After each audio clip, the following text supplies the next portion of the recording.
Hello, I'm Kristen. Welcome to my channel. Today I have Suraj. Suraj, who is a business major from Minerva, here to tell us about the business major. Hi, I'm Suraj. I'm from Nepal. I go to Minerva Schools where I study business. I focus in brand management and new business ventures, but I also minored in psychology, so cognition theory and behavior. Nice. A business major. First, let's talk about the core courses. Yes. Because I did a separate video trying to talk about the cores in all of the colleges, but I didn't know that much about the business ones. So, there are 4 business cores. Let's go through them. First one is a marketing class. Yes. I have taken 2 of the business cores, so I might actually remember them better than you at this point. I've forgotten them. It's second year. Yeah, so the first 2 I have taken. The marketing class does a lot of consumer psychology and then moving into sort of what analytic techniques they use in marketing and then how marketing integrates with all the other aspects of business. And then the second one is Intro to Financial Accounting, which is kind of an intro to accounting, but it goes more towards the finance side, I think, with the kind of numbers that management kind of cares about, I guess. Yeah.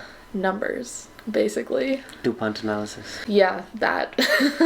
And then I don't know what the other 2 are, though. One is operations-y. Mm-hmm. Yeah, so I think the third one is operations, which deals with organizational structures and how companies have different structures of managing managers, employees, and staff, how authority is distributed across different companies, and which might be more successful in terms of a circular model versus a hierarchical model or department model, something like that. And then isn't the last one global business? It's called doing business.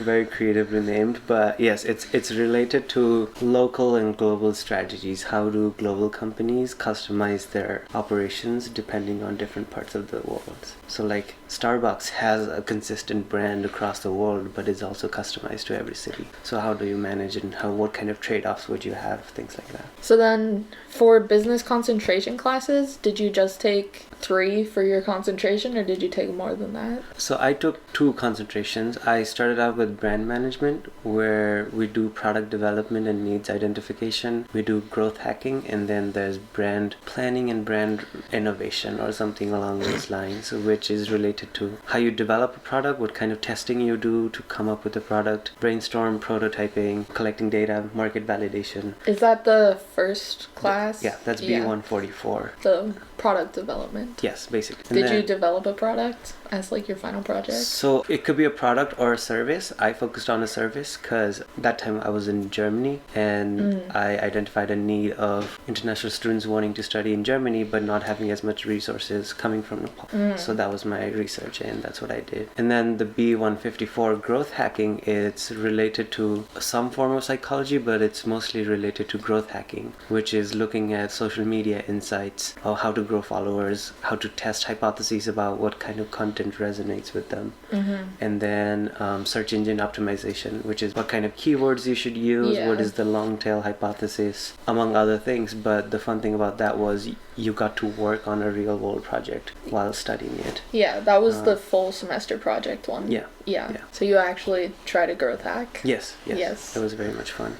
Told a story during Consequent about how he basically ran a meme account and got 10,000 followers, and then he just changed it to a branded account. That's what he did, yeah. Which I mean is a somewhat ethically dubious way that people genuinely do growth hacks. So but also he has to consider that the brand that he came up with, his audience won't relate to the content, the new content. So I don't know. It's important to consider how the brand pivots. Yeah. It's okay to pivot as long as they have a plan of how to transition from one customer to another. But that's I can't believe he actually did that for a class, though. Well, yeah, Business majors. business. Okay, and then The third one is B164, product innovation, brand innovation, something along those lines, where we choose a company and we analyze its brand from different angles. So first we look at how mature the brand is. So an example would be Unilever or Colgate is a very old brand, whereas something like Starbucks is very new. It's only been a decade or so. So how do you define a mature company and a mature brand? And then we look into brand equity, which is how can you convert the name of a brand into financial metrics that you can measure. Because you can say a brand can be strong, but what does that mean? It means that if somebody sees the symbol, they know what company it is, or if they see that symbol associated with the product, then the value of the product increases. So figuring out how to measure the equity of a brand. And then we go into details of brand auditing, which is comparing how the brand compares to its competitors. So you can compare not just the strength of the brand, but financial metrics, operational efficiency, news media reporting to see how they do in terms of their competitors. And I chose Colgate India because I was familiar with Colgate and it was good. It was also kind of a semester long project. So I started with that. And the fun thing about that course was we took on the assignments as part of the staff. So we would act like the staff of the company and be hired as a brand consultant and then give recommendations based on our research. That's cool. That was cool. And then at the end, it was about brand re-innovation. So this goes back to the pivoting point. How do brands continue to stay relevant? What can they do to consolidate their online experiences and their offline experiences to make sure everyone who relates to the brand gets the best experience and continues to be an ambassador for your brand? Nice. So yeah. So the general structure in business is the startup column, the what's the middle one? Scalable growth. Scaling column, and then the maturity column, Yeah. right? So you did the marketing row. Brand management, yes. Yeah, brand management. So you did a second concentration as well? Was it one of these? It was the new business ventures. The startups one? The startup one. So the other courses that I took for that concentration was finance and entrepreneurship. I can't remember the name, but it's basically related to how do you value a startup? How do you raise money? How do you go public? How do you find investors and convince them? How do you show data about what the market needs are and how scalable the business is? How do you manage the ownership of the company? Yeah. And how much do you give away while raising money and how much do you keep? Things like that.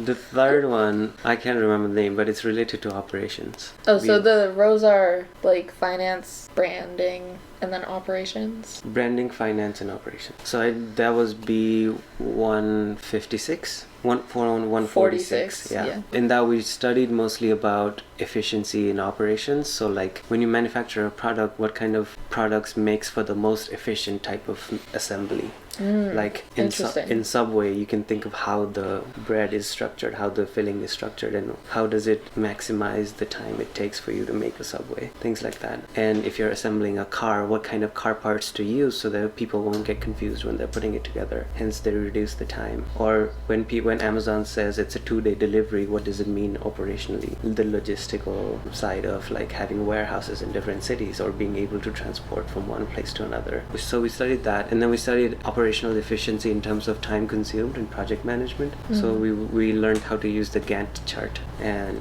complete tasks accordingly, because one task relies on completion before another task can be started. Okay. Mostly very operational, technical, how to run things smoothly and in the most fastest way possible. That's all I remember.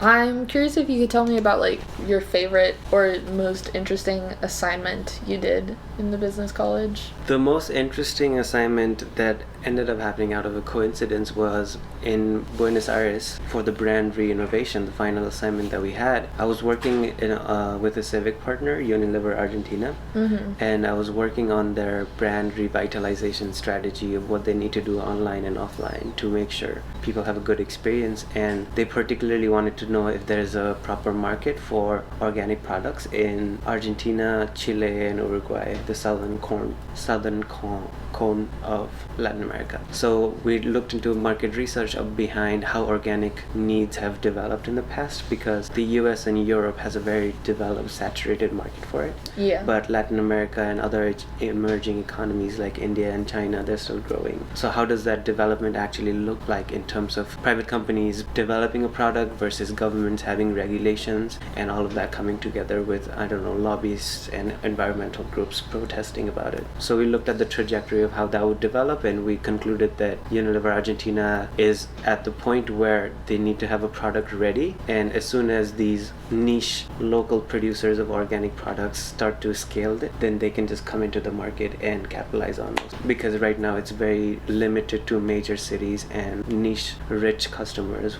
who have the opportunity and the resources to afford organic products. Interesting. So that was very much fun, and it coincided with my final project, so I just kind of copy pasted it and gave credits to my friends and submitted that, and it was a good paper. Nice. So you didn't have to do tutorials, but you did practicum, right? Yes. Can you explain practicum? So practicum is an opportunity for us to do more applied business in an internship of our choice, where it could be paid or unpaid. I think there's a requirement of at least having to work 120 hours throughout the summer across 3 months. That's not very hard to do. So yeah, you sign up for an internship and then you apply the things you studied in your business courses and try to analyze what kind of company it is, what kind of financial accounting that they've done, try to see what kind of placements of products that they do or how do they price their products and services, summarize the things we've learned in our first, second, and third year into a real world experience. And then you apply HCs, you have to apply LOs, and it's up to you to decide what focus you want to have, whether you want to have more finance focus or whether you want to have more marketing focus or, I don't know, business focus, startup focus, operational focus. Yeah. It's up to the student, but for the most part I think they have a minimum requirement of doing some things from second year, and then you can extend or go deeper as you wish. So what company did you talk about? What did you do? I talked about this startup that I worked with for the growth hacking class. So it was more of just an extension of what I'd already done because I was continuing to work for them. It was a little bit tricky because there's no data about like how to analyze the industry that's in Nepal, and it was a makerspace. So makerspace is this weird organization that's not tech, but it's not a hardware store either. And so it was very hard to apply discount rates or like how the uncertainty with the industry basically metrics that you would usually use to conduct a financial analysis was trickier. But at the end the professor helped me a lot, and it's weighted 16 times, so it's a pretty big project, and I think the word limit was 2,000 or 3,000. So you have classes every 2 weeks I think, at a time that they decide, and then you just show up, take that class where they revise some of the financial and operational marketing concepts that we studied, and then for the most part it's up to us to decide how we want to do the paper. That's cool. But it was very heavily weighted, and I don't think the teacher was very strict on like grades. Yeah, that's it was nice. Very generous. Or maybe I was good at it. I don't know. Yeah, I'm also curious if you would be willing to tell us what your business capstone looked like. Oh yeah. So because I was a brand management major and I am passionate about psychology as well, I thought a great intersection would be analyzing the brand image of Nepal, and that was interesting because I can bring in psychology research and I can bring in branding research and some of the businesses behind how Nepal's brand can be promoted. This was a very developmental project in that I did not know what I was doing even during London semester. That's like halfway into the project. But that's because I did not have a set final product in mind. It was more like a collaborative, let's keep seeing what I can do, explore different options. So first I started out with just social media data of what kind of people follow Nepal. So there's an organization called Nepal Tourism Board. Every country has their own governmental agency that kind of does the tourism promotion. So I analyzed Nepal Tourism Board as a company, but also as a representation of what Nepal means because they do the work behind it. So what they think of the company is an extension of what they think of Nepal. So I analyzed their brand in terms of how they're doing compared to other tourism boards in South Asia, across Asia, and then I also looked at their financial performance in terms of creative accounting they've done or inefficiencies with financial budgets that they've had in the past. I did a literature review of Nepal's complex history, relating it to politics, economics, and sociocultural dynamics that looks at why tourism is important and why it needs to be developed further as an accessible form of economic development for for Nepal. And then surprisingly, while doing all of this, I came across a software that does image processing. So I was able to download all of the Instagram pages, Instagram images of Nepal Tourism Board where they promote Nepal, and the image processing software detects objects in that image. So if an image had a backpacker beside a mountain, it would identify there's a backpack, there's a backpacker, there's a mountain.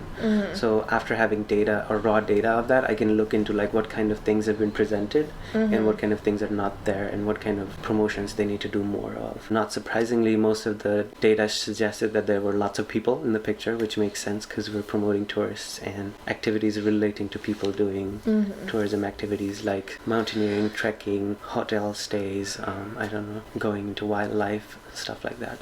So people, but other than that, there were also recurring themes of animals and household items, which was very surprising. And I kind of looked into the psychological research behind what concepts are evoked by seeing household items. Because when you see an image, your brain records all of the objects in that image, even though you consciously don't process it. Yeah. So what kind of home, the idea of home and comfort that's being evoked by household items like glasses or cups or tables. But I also had to look into the limitations of it, which was that my research was primarily based on English sources, or all of the Nepali documents that I had to personally translate them. And the image processing software was developed by an American engineer, so the items detected were mostly North American, European context. So most of the religious items or cultural items used in these images were not recorded. So there were lots of limitations, but overall that was my project, and I came up with about 7 different recommendations based on the image processing, literature review, and brand audit of Nepal to say these are the things that you're doing well and these are the things you should be doing to make it better. Very thorough. That was very long. Sorry. No, it's all good. Okay, what do you think the pros and cons are of studying business at Minerva as opposed to studying it at like a standard university program? We can wait for the dog to stop barking. What does he want? It's almost his lunchtime, so maybe. Okay. Yeah. I don't know what a typical business college looks like because I decided on studying business in my second year.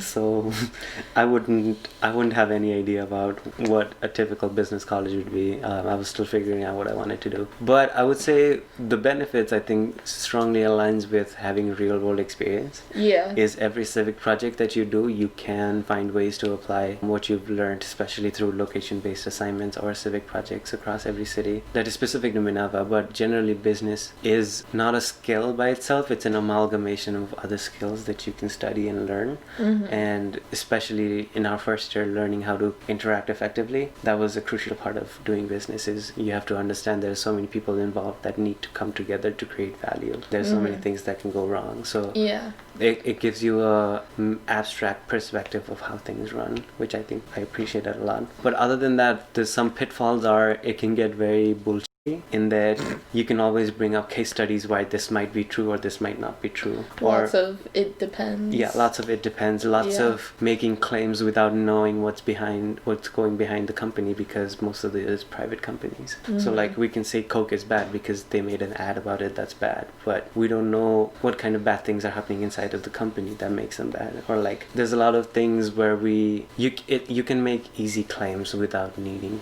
sources, and because it is most of it is interpretation or the lens that we come with when approaching that case study. Yeah, so maybe in-class discussions can be very like wishy-washy. Oh yeah, for sure.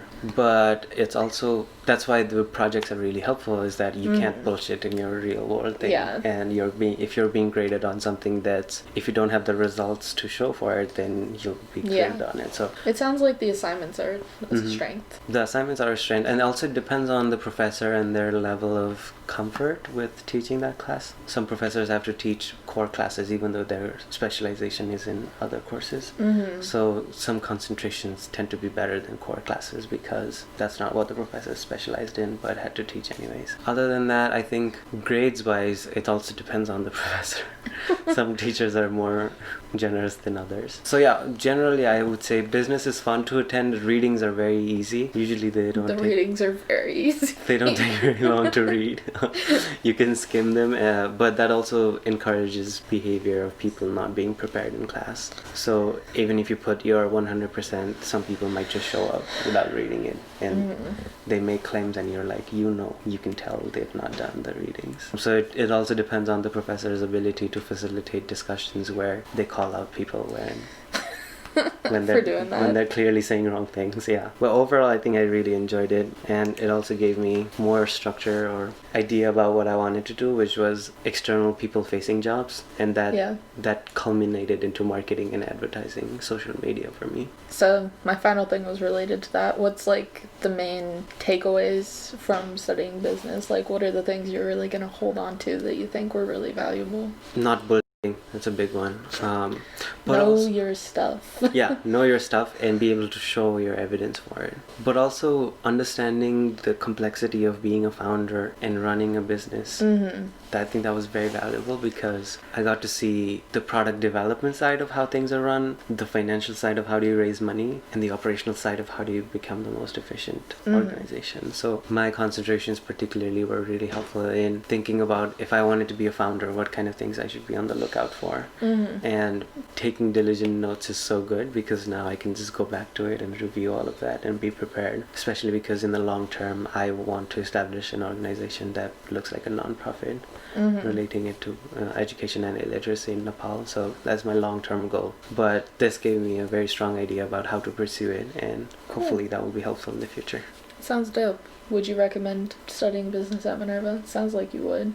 I don't see why anyone would not. Yeah, it's just like, it's a very dynamic course, whatever you take. Yeah. And it forces you to go out of what you know and be able to work with very little information, and it kind of forces you to be an extrovert to a certain extent because you can't do everything by yourself, and you need to know that, and you need to be able to manage that. Yeah. I will also say that a lot of the civic projects are best catered to business. Yeah, so that's also true. If you want to have that like push to engage with organizations in all the cities, business is like the best way to do that probably. Yeah. I mean, there's a lot of stuff that applies to SS as well, but that really depends on your niche, whereas there's like always business stuff. The transferability is great. I think where it lacks is a little bit more. I didn't take the finances course, but other than the finances course, there's no math involved, which is good but also bad in that I've forgotten all of my statistics that I've learned. And now I just try to like either brush through it or not involved with it at all, which is not so great, but yeah. Cool. Well, thank you for enlightening the people. Thank you for asking. You're welcome. Good questions. All right. Deuces.